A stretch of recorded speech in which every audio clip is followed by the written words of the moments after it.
Good evening. Welcome to Chicago Students Dominate Math. My name is Mr. Hendricks, and I'd like to welcome you to the show.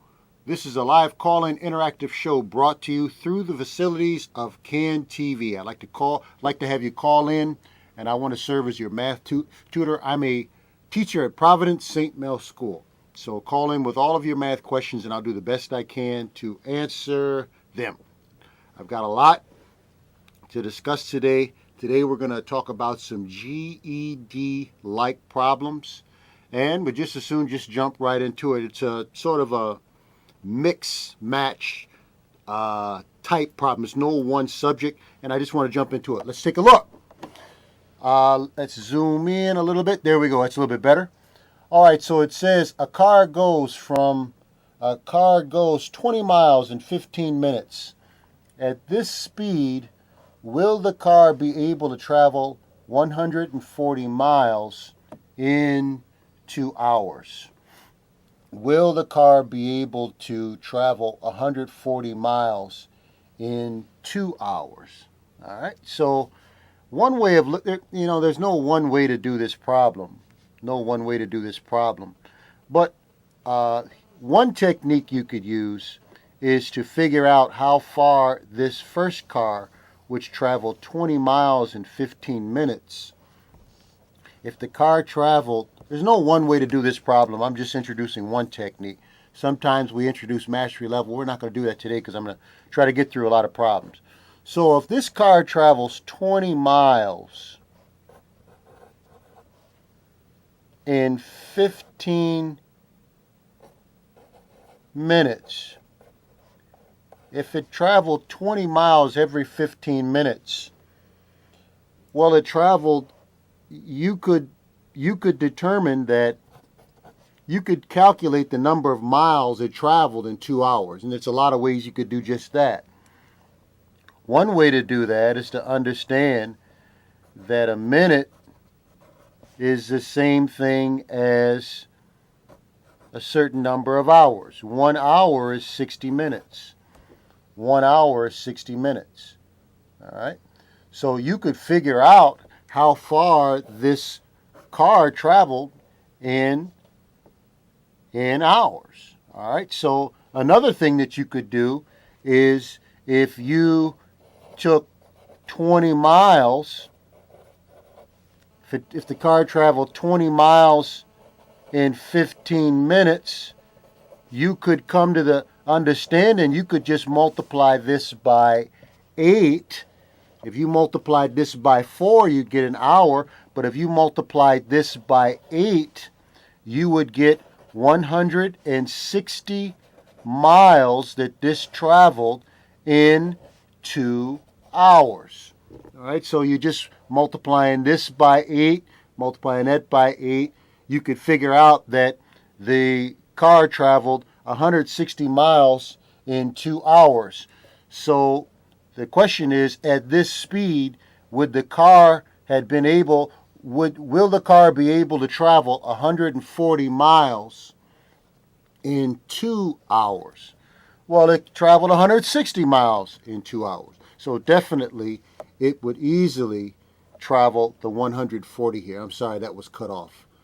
It would easily travel the 140 miles in 2 hours. So the answer to that question is a population, this is number 2, a population in Silvertown, Texas is 612. 612 people in the town. Rather small town. It says the ratio of Silverton's population to the rest of Briscoe County is 17 to 33. So the ratio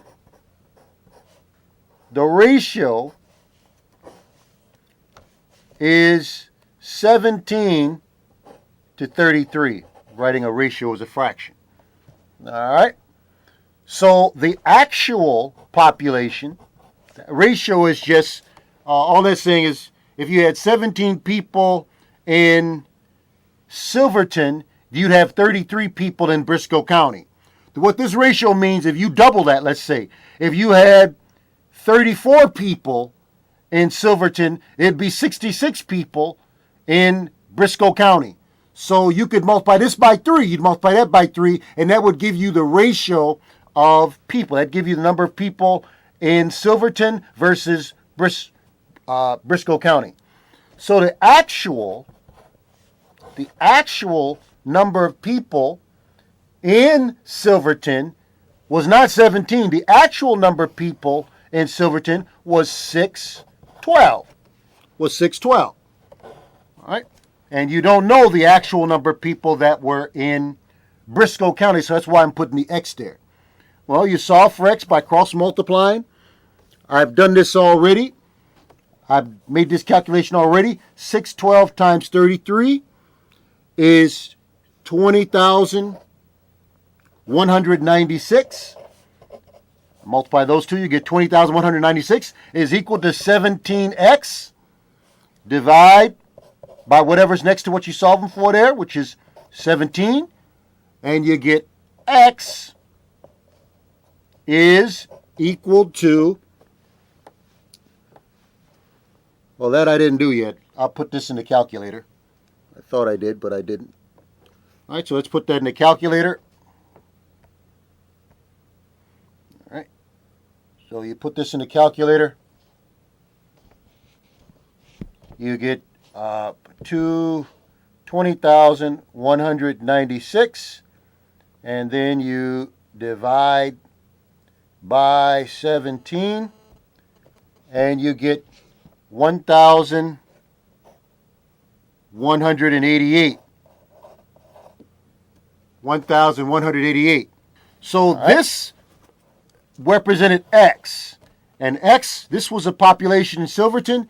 The unknown X actually represented the population in Briscoe County, just like that ratio 33 represented the ratio of people who were in Briscoe County. So you'd have to take, if you wanted to figure out how many people reside in Briscoe County total, you'd have to take this 1,188, which is that represents the people who are in the county, but that's not including the 612. That's not including the 612 who were in just Silverton, the town Silverton. So you take that 1,188, which represents the people who were in the county, not including Silverton, and then you'd add that 612. You'd get 10 here, 10 here. You'd get 8, 1,000. Final answer, 1,800. 1,800. All right. So let's move on to the next problem.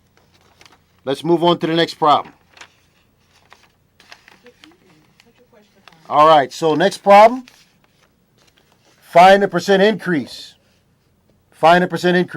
I'm sorry, the fraction. I had another problem here that apparently didn't show up, but we'll just find the percent increase of these pairs of numbers here. On the GED, you might have to figure out what's the percent increase of decimals, or you might have to figure out what's the percent increase of some of $2 amounts. All right, $2 amounts. All right. So if you wanted to figure out the percent increase of, if you've got 1.8 and you're increasing from 1.8 to 3, all right, what you could do is you could figure out how much you increased. Well, you have to take the difference of these two numbers. You increased 1.2. So what percent increase is that?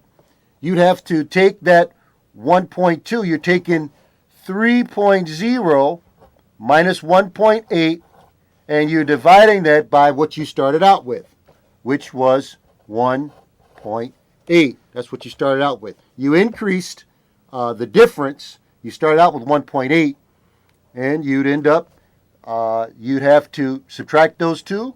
You get 1.2 over 1.8. 1.2 divided by 1.8.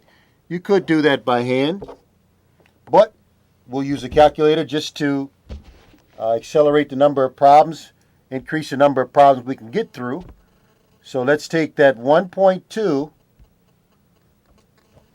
Let's take 1.2, divide 1.8 and you get 0.667. 0.667, and this is equivalent to roughly a 67% increase. It increased 67%. All right, so let's say you had another way of looking at this. You had $1.80. You went from $1.80 to $3. What was the percent increase? What was the percent increase in money that you now have? Well, it's a 67% increase. All right, it's another way of looking at that. Let's look at C. Let's look at C. C, let's say you have $225. You have $225. You go from $225 to $405. What's the percent increase in money that you've earned? Well, again, you take the 405, you take the amount you increase, you subtract $225, and you divide that by the amount you started out with, which was $225. You take that difference, 405 divided by 225. Let's figure that out. 405 minus 225. You end up with 180. You started out with 225. We could do that by hand, but let's just put it in a calculator. Divide by 225, and you end up with 0.8. 0.8, and that represents an 80% increase. Yep. All right, 80% increase.